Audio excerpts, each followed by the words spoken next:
Before the first war was ever fought on this earth, before the first soldier ever raised a blade, there were weapons so catastrophic, so fundamentally wrong in the eyes of heaven, that God himself stepped in and said, "No more." Not because humanity was too weak to handle them, but because these weapons were never meant to exist in the first place. They were given to mankind by beings who had no right to give them, and the consequences of that gift were so devastating that it took a flood to wash the evidence away. What you are about to hear is not myth. These weapons are named. The beings who introduced them are named. The judgment that followed is written down in ancient texts that have survived thousands of years. Some of those texts were deliberately kept out of your Bible. And when you understand what they contained, you will understand exactly why. The story begins long before kings and kingdoms, long before iron swords and bronze shields became the tools of empire. It begins in a moment of cosmic rebellion, described in one of the oldest religious texts ever discovered, the Book of Enoch. This ancient document, referenced directly in the New Testament by the Apostle Jude, tells the story of a group of heavenly beings called the Watchers. These were angels, assigned by God to observe and protect humanity. They were meant to watch. They were never meant to interfere, but they did. 200 of these beings descended to Mount Hermon, bound themselves together in a collective oath, and made a decision that would alter the course of human history forever. They came down, took wives from among the daughters of men, and produced offspring. Those offspring were the Nephilim, massive, violent, insatiable giants who consumed everything in their path. But the physical corruption of the human bloodline was only part of the catastrophe. The other part was knowledge, specifically the kind of knowledge God had never sanctioned, the kind that turned human hands into instruments of mass destruction. And it started with a fallen angel whose name would echo through centuries of theological debate. His name was Azazel, and what Azazel did was teach mankind how to make weapons, not crudely shaped stones, not sharpened sticks. He taught the art of metallurgy, how to mine the metals of the earth, how to work them, how to shape them into swords, into knives, into shields, into breastplates. He handed humanity the blueprint for industrialized violence. Before Azazel, conflict existed, but it was limited by what nature provided. After Azazel, warfare became something else entirely. It became a craft, a science, a profession. And the Book of Enoch records that when God looked down at what had happened, the response was not philosophical, it was judicial. Azazel was condemned specifically for what he had shared. The weapons he introduced to humanity were named as a primary cause of the wickedness that made the Great Flood necessary. The first weapon God effectively banned from human civilization was the forged metal sword as introduced through forbidden angelic instruction. To understand why this was such a catastrophic development, you have to understand the world before it existed. In the ancient Near East, before the Iron Age fully took hold, conflict was brutal but contained. Armies armed primarily with clubs, stones, and sharpened animal bones fought at close range, and the limitations of those tools kept the scale of destruction manageable by the standards of the time. What Azazel introduced was not just a sharper weapon, he introduced the concept of weaponized metallurgy, the deliberate refinement of Earth's materials specifically for the purpose of ending life more efficiently. The Book of Enoch records that the knowledge of the metals of the earth and the art of working them was among the first things taught by the fallen Watchers. The text is specific. It wasn't farming, it wasn't medicine, it was weapons. Swords and knives came before anything else in Azazel's curriculum of corruption. And the Bible itself echoes this concern in ways that most readers skip over entirely. In 1 Samuel 13:19, during the period when the Philistines had a monopoly on ironworking in the region, the scripture notes that no blacksmith could be found in all the land of Israel. The implication is striking. The restriction of metalworking knowledge was understood, even in that era, as a form of divine protection. The Philistines knew that if the Israelites could forge iron weapons freely, the balance of power would shift catastrophically. They were right. And God, centuries earlier, had already seen what happened when that knowledge was handed out without restriction. The second weapon on this list is the Iron War Chariot, And this one comes with a direct biblical prohibition that most people have never noticed. In Deuteronomy 17:16-17, God gives specific instructions to any future king of Israel. Among them is a command that has puzzled readers for generations. The king must not multiply horses for himself and must not cause the people to return to Egypt to acquire more of them. The reasoning behind this instruction becomes clear when you understand what horses were primarily used for in the ancient world. They pulled war chariots, and war chariots were the most devastating offensive weapon of the ancient Near East, the ancient equivalent of a tank rolling across an open battlefield. The book of Deuteronomy's prohibition was not metaphorical. It was a direct command against acquiring the premier weapons platform of the age. And when you read the book of Joshua and the book of Judges, you see exactly why God drew that line.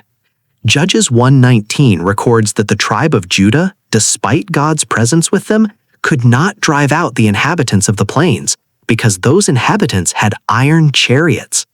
Sisera, the Canaanite military commander described in Judges 4, commanded a force of 900 iron chariots. The sheer terror those machines inspired among the Israelites is woven through the text. God's answer was not to give Israel better chariots.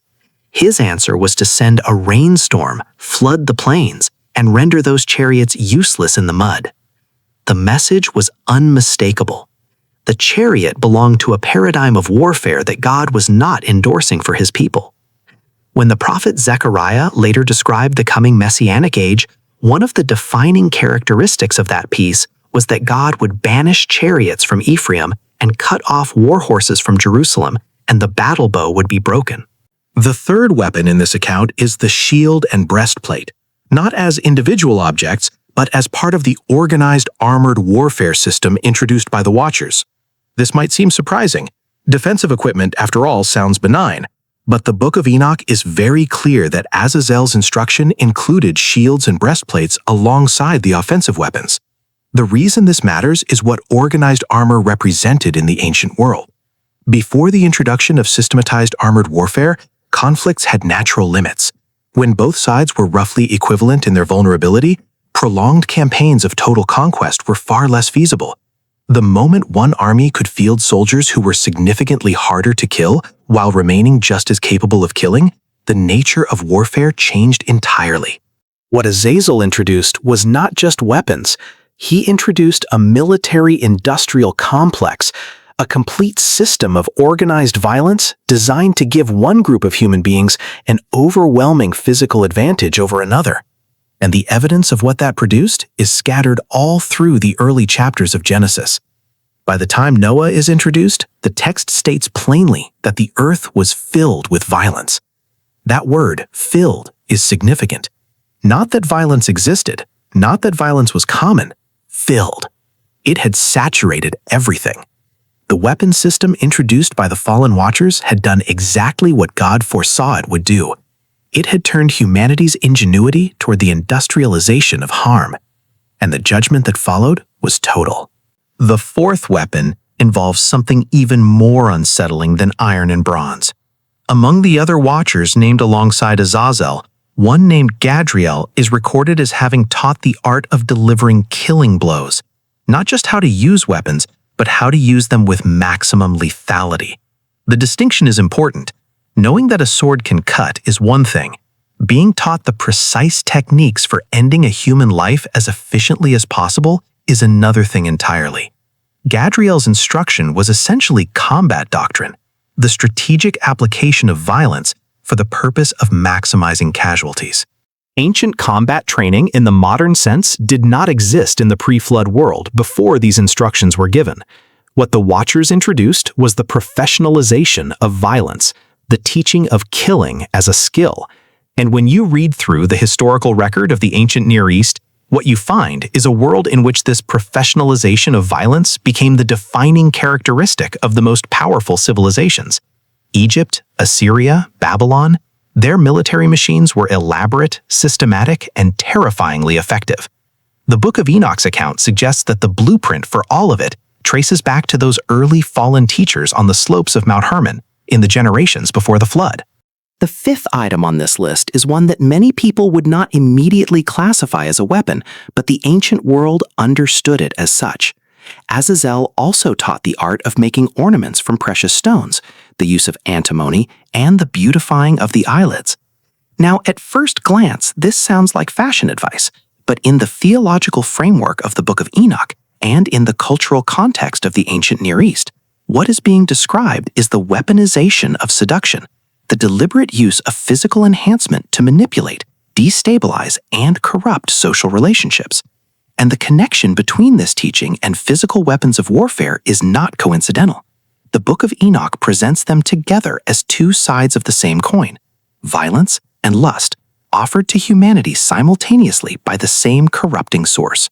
In the ancient world, the manipulation of desire was understood as a form of spiritual warfare. The cosmetics and jewels taught by Azazel are framed in the text not as personal expression, but as tools that led men into corruption and women into exploitation, that dissolved the moral fabric of society in the same way that swords dissolved its physical fabric. The two teachings worked together, and the result was a world, as Genesis records, in which every intention of the thoughts of man's heart was only evil continually. That is the world you get when both categories of weapon, physical and psychological, are deployed without restraint. The sixth weapon in this account is enchantments and root cutting, taught by the Watcher named Semjaza. In the ancient Near East, root cutting referred to the practice of creating powerful substances, what we would today call potions or poisons, from plant materials. This was not herbalism in the medicinal sense. This was the preparation of substances specifically designed to manipulate, incapacitate, or destroy. The Book of Enoch places this knowledge in the same category as metallurgy and combat training, as forbidden technology handed to humanity without divine sanction. Across the ancient world, the fear of poison as a weapon of power was pervasive and well-founded. Kings kept official tasters. Rulers surrounded themselves with guards not just against blades, but against contaminated food and water. The ancient Assyrian and Babylonian texts include extensive records of fears about enemies who used supernatural and natural means to bring illness and death from a distance. What Semjaza reportedly taught was a version of that, the ability to harm at a remove without a sword in hand through the manipulation of natural materials in ways that were never meant to be known. God's judgment on the Watchers included this teaching as part of the catalog of corruptions for which they were condemned. The seventh weapon is the battle axe, specifically the axe used not as a tool but as an instrument of siege warfare. The prophet Jeremiah in chapter 51 records God referring to Israel as a battle axe and weapons of war, describing how God would use this instrument to break in pieces the nations. What is striking about this passage is the imagery it assumes. The battle axe in biblical literature is consistently associated with divine judgment, with the final and irreversible destruction of a civilization. It is not the weapon of a skirmish. It is the weapon of an ending. And in the hands of the Nephilim giants described in the Book of Enoch, that is exactly what it was. The giants described in the ancient text did not merely fight, they consumed. They devoured crops, then animals, then human beings themselves. The battle axe in their hands was not a military instrument. It was a tool of annihilation. The ancient Israelites understood the axe in a context that most modern readers have completely lost. When God commanded Joshua to devote the cities of Canaan to complete destruction, the language used is the language of the axe, total, irreversible, without remainder.